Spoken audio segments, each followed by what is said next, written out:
Welcome to Coffee with the Closer, where we're sitting down with real professionals who are doing things at a high level. I'm your host, Michelle Garibay, and I'm excited to announce my guest today, which is Dave Wilkerson with eXp Realty. Hello, thanks for having me. All right, awesome. So before we get started, I'd like to learn a little bit about the story behind the success. Tell us a little about you and maybe how you got into the business. So I took all the baby steps to get into it. So back, it was 25 years ago. I was single, wanted to get into real estate investing, and I have this horrible gene I call my DIY gene, where I just want to do everything myself. Okay. So I'm like, all right, how do we do this? So back then, before all the data was public, like Zillow and all those other websites, I had to get my license to get access to MLS. So I'm like, all right, I'll get licensed to do that. I bought a few homes, sold a few homes with and without an agent. So I got to see what I call all four aspects of a real estate transaction for the non-investment portion of it, and just saw kind of a gap in service. I'm like, oh, I could see where I could fill a void here, as opposed to the experience I had where I don't want to sound negative, like silk suit agents. Sure. Like they knew the sales game, they knew Right. all that stuff, but they didn't know the house. They're just, a widget is a widget type thing. If you're in sales, you just sell a widget. Well, I had experience like the rehabbing. I knew how a house worked. You know, I don't mind going in a crawl space and helping my clients out. The pre-inspection, I call it, Right. you know, or with my first-time buyers, it's the dad walkthrough. Okay. You know, I could do that for them while I'm showing properties. Okay. So that's why I got more involved into it. It took me some years. I took the path of going part-time because during all that I got married and then started having kids, and I told myself I would never let them live the commission lifestyle. Okay. So they always had the same monthly lifestyle that they were used to. So I had to save up enough to say, all right, I can pay myself for a year once I finally quit my job. So that's kind of the short version. That's funny because I hear that story a lot. Actually, a lot of people kind of get into the business by just maybe they purchased their home and they're interested into it. I think same kind of with the mortgage industry. Somebody gets a mortgage and they're like, okay, well, I'm super organized. Maybe I can do this too. Yeah. Do you still invest in real estate? Yes. Okay. So I went through a few phases on that as well. There was the DIY portion of it, where Okay. I had to do everything myself, self-taught, you know, reading some books, all that kind of stuff. This is before podcasts and all the online YouTube education. Right. And learn from mistakes. And then I started networking with other investors. The groups were, I'm still involved with one 20 years later, where people would meet. There'd be 100 to 200 people at this Holiday Inn every month down in the Hinsdale area. Okay. When times were good, and then when things got tough, it shrank down. But And it's those still, are all like investors? yeah, people either wanting to learn, experienced investor, people just looking for private lenders. There's different reasons why people come to those events. Okay. You just have to weed through them because some just invite gurus to sell their products so they can make money. Okay. The one I'm still involved with, we don't even allow gurus to show up and sell anything. It's just networking and helping each other out. Oh, how cool. They always open the meeting with a simple question like, who in here has done a successful deal together? And 2/3 of the people raised their hands, whether they were the person that found the deal, the person that financed the deal, someone that did some of the construction on the deal. So it's just helping everybody together. Yeah. Yeah, that's good. That's so important in this industry is to have kind of a network of people, a team more so, right, to kind of help you along the way. Yeah. What would be like your advice? Obviously, you've been an investor, and do you work with investors too? I will. I have some investor clients, but I'm very open with them. They'll be part of the advice for people wanting to get into investing is investors need to have multiple agents working for them because we all have different networks. Some of us are very, in tune with the bankers and can find some deals there. Others go to the auctions, and then different counties depending on where you work. So, like beginning investors take a lot of time. As an agent myself, I look at the life cycle of a client from contract to close or starting to look at properties. First-time investors, they got to look at, let's just say, 100 properties just to learn how to learn. And I just don't. I'm at that time in my career where I'll send them to another agent or just say learn and then come back and just tell me what you want and I will look for you. But I can't go look at 50 properties. Yeah, right. Because I am also an investor myself. So if something is that good, I'll just probably buy it myself. Okay. So that's why another thing too is like I tell people I'm just honest. I'm not going to sugarcoat things to make a couple bucks. Right. Then that's why I say network with a bunch of agents as an investor because you'll learn the questions you need to ask yourself and the agents while you go through that process. Right. And then you create a thing called a buy box. So this is my criteria. I'm looking for a 3-bedroom in Lake County under 200,000, that needs less than 50,000 in rehab. That could be one buy box. So that agent knows what you're looking for, and then you know what you're looking for, so you're not looking at the 1,000 opportunities. The next client might say, I'm looking for 12 plus units with a certain cap rate, and so it's a different type of buyer. They're both investors. Okay. One's got a different budget than the other. Okay. So it's just knowing who you are as an investor, so learn who that is. by Okay. talking to other investors, other realtors, because you got to market to us just like we have to market to you. Right. Because it's our time that we're trading. Yeah. I think on my end, something that I see is, investing in real estate is a good investment, right? And a lot of people come to me and they want to do it, but they just don't know the questions to ask or the process. And I think something that is sometimes a roadblock for investors is the money, right? Where am I going to get the money? And when you purchase a home as an investment, it's not like a first-time home buyer where you can put 3% down.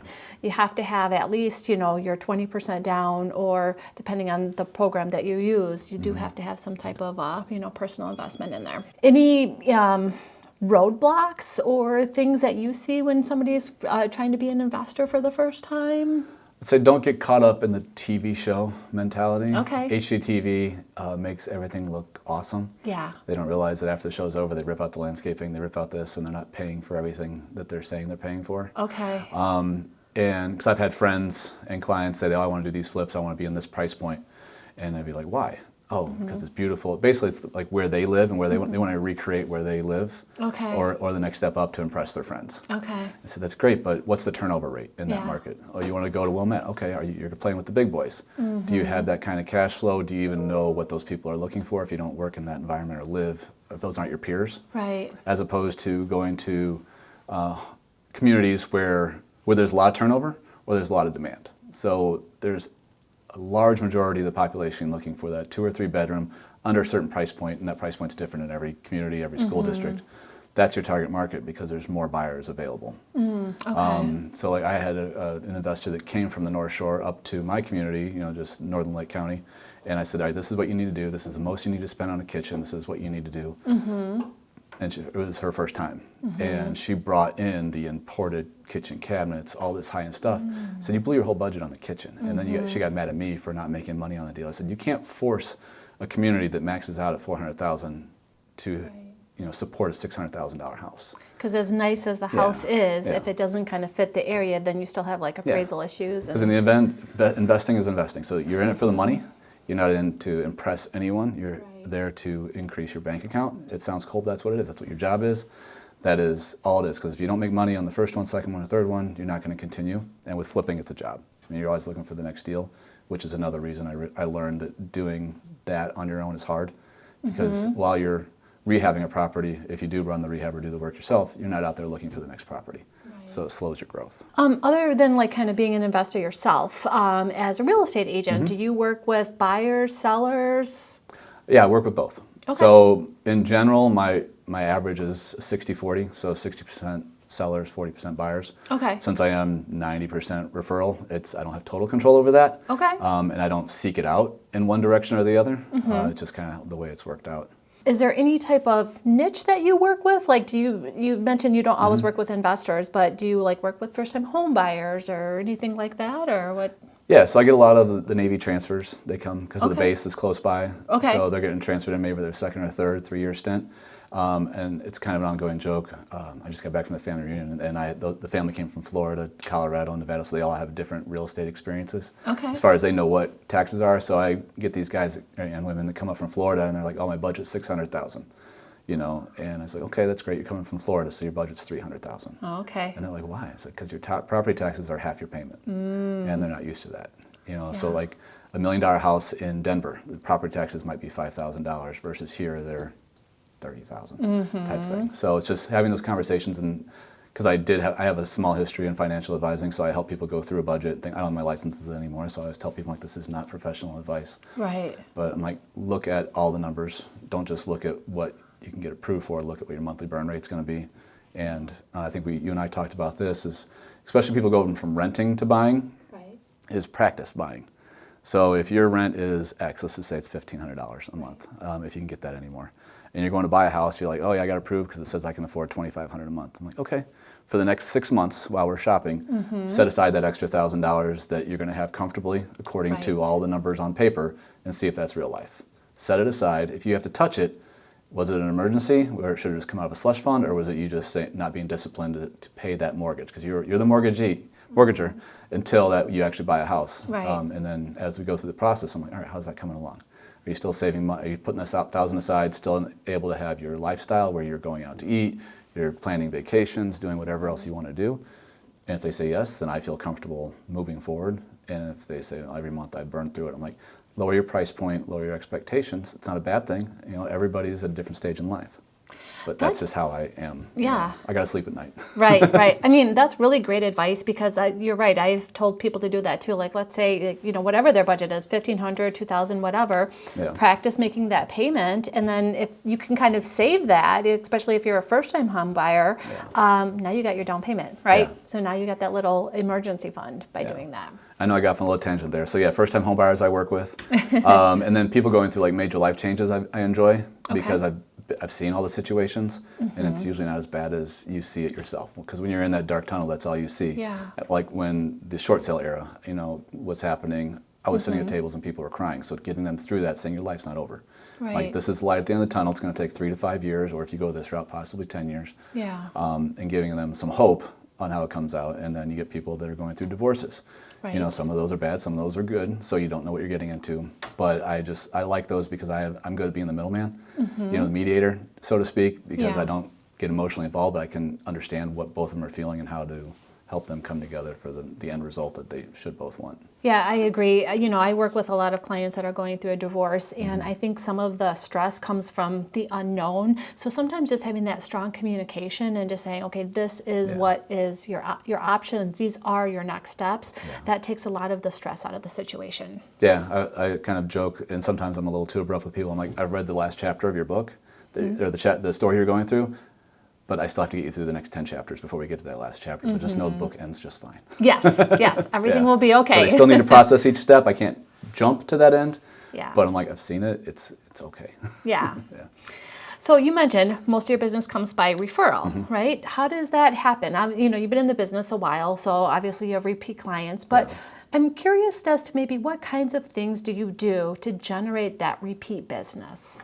Yeah, so one that's been consistent for, I think, 13, 14 plus years is the BNI, which is just a networking organization where we meet weekly. So it's just getting to know, like, and trust that group of people, whether it be 10 people or 20 people at that weekly meeting. It's just they see you every week, so they know you're consistent, you're in the business, and you see them, so you start to trust them. Okay. Getting referrals through there. My wife worked at our church for a long time, the church we attended when the kids were growing up. So just being in that community, so just being involved.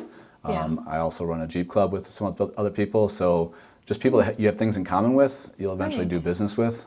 But I don't go into those things as a marketing tool, except for the business network, the networking one. That's intentional. Yeah. But otherwise, just living your life, being out there in the world, and just if people ask you questions, answer them.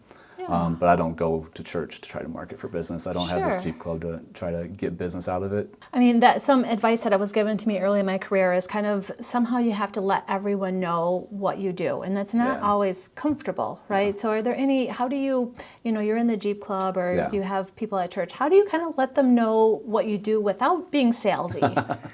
Well, on my first Jeep, I had it wrapped, and it just said right on the side, Wilkerson Homes, which I thought was clear, and it had fun graphics, but people are like, oh, you're a builder.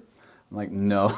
I can see why, because there's certain restrictions on what we can have in our URLs and things like that, so I just did homes instead of Realtor and Realty and stuff like that. So that was one way, because I was also at that time involved with my son's football and coaching, so that I met hundreds of people every game day type deal. I was parked out front.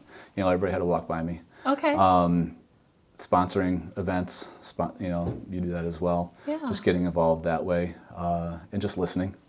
If people have certain questions, I'm like, if you don't mind, I can chime in with that real quick. Otherwise, I know it's personal, so no big deal if you don't want to hear my opinion on that.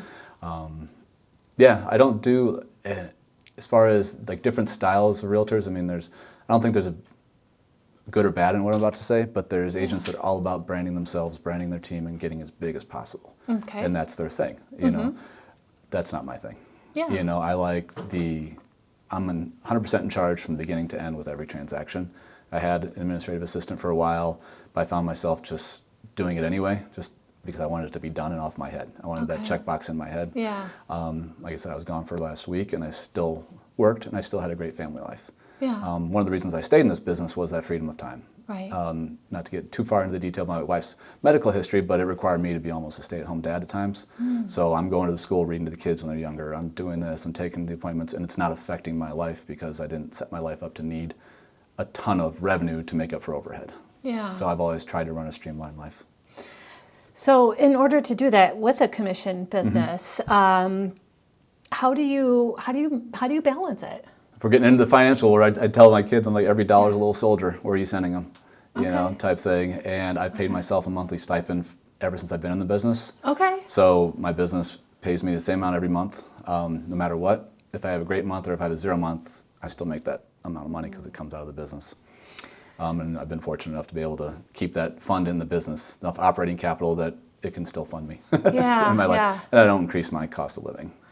I think that's great advice because as real estate agents, as mortgage lenders, I mean, the commission piece of the job can be one of the biggest hurdles, right? Because even like with mortgages, rates go up, they go down, you have busy seasons, you have slow seasons. But I think kind of just learning what that budget is and kind of sticking to that budget is an important thing to kind of know. Yeah, it takes a lot of practice. It is not easy, and there's no books on how to budget a commission job because you might have 3 months in a row that make up your whole annual salary.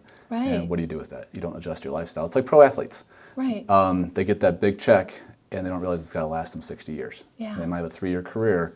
They got to learn how to do that, or make that last forever. And that's kind of what I've tried to do. I'm not perfect, and I've learned from mistakes. I always joke with like investors. I'm like, I've probably lost more than you've made, but it's allowed me to learn. So if you don't learn from it, then it was a waste of time and money. Yeah, that's kind of what we were just talking about before the podcast is sometimes you have to try something, right? Fail, do it again. Try something, fail, do it again. Because that's the only way any of us like learn or grow, right? Yeah, exactly. Failing forward. Failing forward and learning from it. So what state, so you cover Illinois, Wisconsin, and Indiana, am I right there? Yeah, so Illinois and Wisconsin I personally operate in. Okay. So I will work directly with clients. Okay. In those 2 areas. I try to stay Kenosha County and south, just for the sake of my drive. Okay. I'll go out to Lake Geneva, or Geneva area, and then like Lake County, Northern Cook County, McHenry County, those areas where I personally operate. Okay. The Indiana started out mainly for the investment portion of things. Okay. With one of my partners, there's a brokerage down there with 10 agents, and there's a small commercial space there, and it's just more so to operate the investments and have like a home base for that purpose. Yeah. Okay. Any big differences between Illinois and Wisconsin that you would watch out for? For the buyers and the sellers, not really. But for the agents, if you're getting into investing or if you're going to become an agent, it's completely different. Okay. So in Illinois, you can kind of hand off legal responsibility to the attorney. Once the contract's executed, they perfect it, and then they keep track of the timeline. They're like a little mini transaction coordinator for you. In Wisconsin, everything's on your shoulders. So all the documents you are responsible for filling out, all the addendums, and timelines matter. Where in Illinois, there's a lot of gray area as far as timing, because until both parties are satisfied, all the contingencies continue. Right. Where in Wisconsin, if a counteroffer isn't signed by a certain minute, they'll just go with somebody else's offer and kick you out if it's competitive enough, which it is right now. Right. So you just have to be really on top of your deadlines in Wisconsin. You said something, follow up with people. I think that's an important skill for real estate agents, mortgage lenders. Yeah. What does your follow-up process look like? Do you have a process that you follow? I've tried multiple CRMs. I know that's the way everybody does it now. I just get lost in those things because I want to change them. Okay. And that goes back to that defective DIY gene type thing. So I'm using some of the AI stuff to try to creating my own project management pieces of software for my HOA and some other things, just because how I want things to look how my brain thinks type deal. That's not always the right thing, but it just is what it is at this age. But as far as the follow-up is just responding to people, being respectful of their time, like I expect them to be respectful of my time. Right. I get calls from attorneys and other people in the industry like, oh, they're just not responding to my texts. I'm like, did you try calling? Yeah. Did you reach out? It's just don't stop with one attempt or 2 attempts at the way you're comfortable. So follow-up has to do with also a little bit of annoyance, especially if it's to the benefit of your client. Yeah, because I think everyone is a little bit different in how I know there's one real estate agent that I work with, and he's like, just email me everything. He loves to work by email. But somebody else, might want that personal phone call. Somebody else might just want to text, So I think that's important when you're working with not only your clients, but your other partners, is understanding what is their communication style. Yeah, that's what I'll usually, when I first meet people, I kind of ask them like, what's your timeline? This is what I expect communication-wise. But we just set up communication, and it kind of goes into the trust thing. It's like, I'm gonna jump into like listing appointments. It's like there's three things that might happen during our conversation. Is one, you're gonna love what I have to say. I'm gonna like where your headspace is at and your motivation's at, and we're gonna work great together. One. The other thing is you might not like the way I work or how I communicate, and I'm giving you permission to say that's okay, and just tell me that we're just not gonna work well together. I don't want you to feel bad. Yeah. And the third thing is something about us isn't gonna jive, or I'm not okay with your motivational level or where you're at, and you're not, or your willingness to take my advice. I just need your permission that we can't move forward together, and that's okay. Yeah. So that kind of puts everybody's guard down. Okay. Like it's okay to not be okay. Right. in business transactions, because the last thing you want is to be stuck with a realtor that you weren't happy with, and you just went with out of politeness or, I guess, inability to tell them no. Because some people are afraid to fire someone before they even hire them. Yeah. Like, oh, you're sitting at my kitchen table, I really should go with you. Right. Just like with negotiations, I get people like, well, they were really nice, so I'm not going to counter them. I'm like, no, this is the only time in your life where you can make maybe $10,000, $20,000 in a 5-minute phone call. Wow. Let's try. Yeah. They're like, okay, fine. What would be one thing that you wish maybe every buyer understood? The worst answer in the world is that depends. But it is the truth most of the time, because you have your first-time home buyers. That's going to be one thing. Right. You know, it's like trust the process. Make sure you listen to people and ask a ton of questions. Ask a ton of questions. You know, the move-up buyer is kind of like the timeline's going to be stressful, the overlap's going to be stressful, but we can make it work depending on the market, like the buy-sell environment. Like people always think there's the traditional, I have to sell before I buy. Then there's the ones like I'm never going to find anything unless I do this first. And every market's different, so I just like trust the process. Yeah. And then downsizing people, I'm like, do you want to downsize or do you just want to flatten your 2-story house? Because I get that a lot around here, is they want to take this 3,000 square foot house and they don't want to give up their walk-in pantry. They don't want to give up this, but they want to get down to a ranch, which requires a lot of land, and it's not realistic. I think I might have told you about the clients I worked with, and it took 10 years for them to find something because they wanted to smash their house, you know, into a ranch, and it just didn't exist. It's within 20-mile drive. Yeah. So it just took that much time for it to happen. What qualities do you think makes a good real estate agent? Flexibility. Listening to what a client is saying, not with their words, it's what they're really wanting to say, but maybe can't verbalize it properly. Beginning of your career, it's going to be 7 days a week, 12 hours a day, and just deal with it. Okay. You know, until you get past that hump, until you're comfortable. Yeah. And then learning what you're good at and trying to hone in on that. Yeah. Yeah. And then you don't have to be everything to everybody. Just be yourself, and you'll find your fan base, your client base.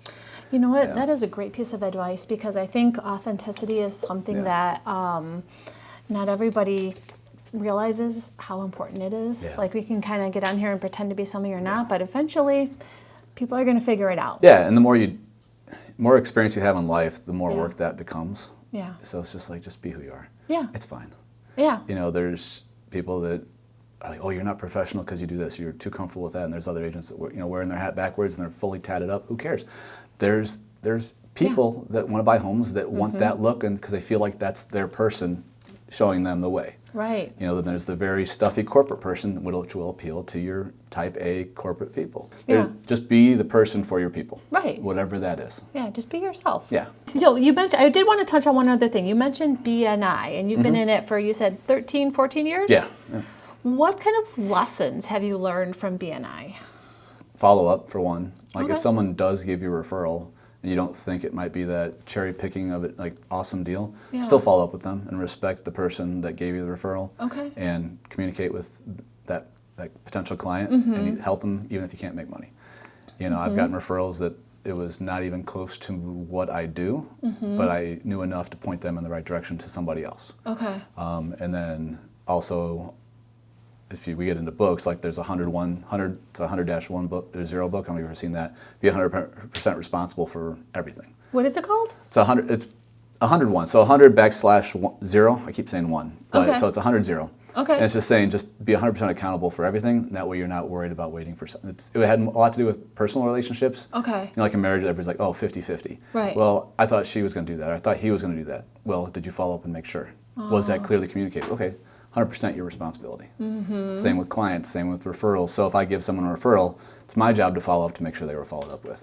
It's not me waiting for that referral partner to get back to me. Right. So it's just taking full responsibility for everything. Okay. Including pronouncing your words properly. I'll tell you, 3 concussions later, speech is not that easy. In business networking, you don't want to burn that bridge. Yeah. I've had people burn bridges between me and them because they didn't do something. And I said, if you just would have told me you didn't want to do it, I would have been fine with that. Just be honest. Be honest. Communicate. I'm not some intimidating ogre. I'm like, I'm a human. I understand we don't all want to do certain things, and that's fine. Yeah. So it's the follow-up and the follow-up to the follow-up, both steps. Yeah, I think one of, I've been learning a few things from BNI just here recently, and one of the things that kind of resonates with me is about like the giver's gain, right? So not that we go into this expecting to get something out of it, but when you just are out there giving, whether it's advice, whether it's your community, whether it's, referrals, I think that all of that ends up coming back to you, but you have to do it from your heart, right? Not with the expectation, but just knowing that what I'm going to put out into the world is going to come back to me. Yeah, and sometimes it's not even going to affect your pocketbook in a positive way. It might just affect your life. Yeah. As far as you needed a vendor, you knew to call this person, you trusted them, and they gave you a fair price, and you could just move on with your day. Yeah. Like I had to replace my air conditioner, and I trusted a gentleman. I gave him the code to my garage. I'm like, just go in my house, do whatever you got to do. I'm like, don't call me until it gets to this amount. Then I got to figure out if there's a bigger issue. So just having that trust in your network to say, all right, you have full access to my house and my family. It's fine. Yeah. So that doesn't mean that they're ever going to buy or sell a house with me, but the value of that relationship was worth the time invested. Right, and I would say, especially being a real estate agent, people will maybe kind of reach out to you from time to time with like, hey, I need a plumber, or hey, I need a tree removed, or whatever it is, and kind of having that network to be able to have a trusted person that you can refer out is important. Yeah, and just being someone that's seen many people go through many projects, you kind of know what the price expectation is. Right. And people will call you like, this person quoted me this to remove a tree. I said, well, call these two people because that's 3 times what they're going to charge you. Right. Or no, that's great. They're awesome. I've heard good things about them from my network. Right. So yeah, it's kind of being your own version of Yelp. Yeah. If I'm allowed to say a trademark name on this thing.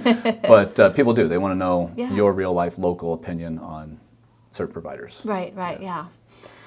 All right, before we wrap up today, I do want to hit you with a little bit of a lightning round, and this is kind of just for fun, something I didn't prepare you for. All right. So this podcast is called Coffee with a Closer, so I always like to ask, what is your coffee drink or what is your go-to drink? Coffee is very simple for me, it's just black. Okay. Yeah, so it started during COVID. I got tired of going to Starbucks and just seeing all that money go in the wrong direction, so I got one of those home espresso automatic machines. Okay. So now it's just playing with the beans. My son's gotten into it now, so when we go on vacations, we get a couple different different roasts from local providers. Oh, fun. And then just try those out and just kind of, all right, is this fruity? Is this acidic? Is this, and like all the creamers and all the sugars are lost on me because I don't have a very good, I can't smell, so I only can taste 4 different things, sweet, salty, spicy, savory. So I taste things different than he does. So it's interesting, our 2 opinions. You were just on vacation. What is your favorite vacation spot? Anything to do with water. Okay. I just like being on the water. And I don't like beaches. I don't like just sitting there. Okay. It's kind of weird. I like vacations action. to be adventurous. I like to be doing things. Okay. Which is the opposite of my family, which is funny. My wife and daughter said, "Can we just go to a beach?" Yeah. Type deal. And I would rather be hiking, climbing, skiing, going boating, stuff like that. Fun. Yeah. Fun. What's your favorite local restaurant? Ooh. Well, since we're up in Wisconsin, Hot Pot. I really enjoy that place. So it's like an all-you-can-eat. You can choose to have the grill going, but I just like the broths. And then you have a little tablet, and you just order all the different meats, and you cook it right there in the broth. Where was that? I want to say it's in Kenosha or Greenville, somewhere north of here. Yeah. It's called Hot Pot, though. Yeah, like a Korean barbecue place. It's in a little strip mall. Oh, okay. But that's like my kids' celebratory meal now. So when they finish school and before they go back to school, they want to make sure they hit Hot Pot up. Okay. Yeah. Okay. Any podcast or book that you would recommend for real estate agents? Well, since I so accurately quoted the cover, the 100-0 is good just for that life lesson. Okay. Yeah, so 2 other books that I love. One is Dan Sullivan, so it's the Gap and Gain, the Gap and the Gain. So as a business owner or anybody growing and learning things, you're always, I'm short of the horizon. I'm short of the horizon. So you're always focused on your loss of gain, as opposed to looking in the mirror and say, 6 months ago, I was here and I've done this, this, and this. That's awesome. As opposed to saying, I've got 500 steps to go. So focus on your successes instead of your failures. because you can't really control that. Another one is a 12-week year. So Okay. every January, the gyms are full, everybody's making their annual goals. Well, 12 months is a long time. And so if you break your year down to 12 weeks, say, all right, in the next 12 weeks, I want to do this, this, and this. Those are bite-sized pieces in life. Right. I need to do this. I need to go to the gym 3 times. So to be completely out there, I just turned 50, and my goal was to lose 50 pounds this year. So breaking your year down into smaller chunks. And that works with pretty much anything in life. Like if you've got a big exam or a 30-page paper you got to write, we'll break it down into the outline, break it into the stuff that you can understand. And lastly, there's 2 books. I'll look down at the author here by Gary Bishop, and I apologize for the language. One is called Unfuck Yourself. Okay. And then Stop Doing That Shit. So I internally just am an overthinker, and you might perfect something but never take action. By the time you perfect something, the ship has sailed. So just take action and deal with it. I love those. I'm going to have to read them. Yeah, they're good listen because the author reads them and he's got a great, I think, Scottish or Irish accent. Yeah. Okay, fun. All right, cool. Before we wrap up, is there any one life lesson that you would advise? For sure. So never think or believe that you're the smartest person in the room for Okay. 2 reasons. One, you're in the wrong room if it's true because you're not learning. And 2, it gives you the mindset of like, I can't learn anything from these people. You can learn something from anybody, whether it's a kid in 3rd grade. They're brutally honest and they will teach you lessons or they'll tell you you're being an idiot. And then you're not listening to the people that are potential mentors. Yeah, I think, just another thought on that is, one thing that I'm a big believer in is the people that you surround yourself with are the closer to the person that you will become, right? Yeah. So as you surround yourself by rocket scientists, I don't know that that's how you would become one, but you surround yourself by millionaires. They may have the little tips and tricks to, hey, this is what I did to get to here, right? Yeah, like in real estate, they've seen your life if you're starting a small business. Real estate agents, they say that your typical client's going to be the one that you hang out with the most. So if you're hanging around with people that have $1 million homes, eventually you're going to have $1 million home yourself. Yeah. Which is another good point to, kind of doing the networking stuff is, find a mentor, right? Yeah. Find somebody that's doing what you want to do at a high level and just maybe take them to lunch, right? Yeah. Take them to lunch, find out maybe what some of the secrets of their success are. And that kind of goes back to that investment group that I'm in. They have a little triangle. It's called WCRT, by the way, if anybody wants to look it up. We meet once a month in Hinsdale. But it's basically learn, grow, and give back. So you're either in the early stages of learning, but as you're growing, find someone that's learning and bring them with you and then give back. So it's that cycle of anything in life, whether it's parenting, financial advice, homes, business consulting, like what you've learned, make sure you share it. Well, thank you very much for your time today. I know you're super busy. If somebody wanted to get in contact with you, what would be the best way for them to do that? Yeah, so the best way to get a hold of me, honestly, is my cell phone. So that's 847-774-5743, or my email at dave@wilkersonhomes.net. And I'm Michelle Garibay. Thank you for watching Coffee with a Closer. If you'd like to get in touch with me, you can reach me at 262-496-4582 or follow me on socials.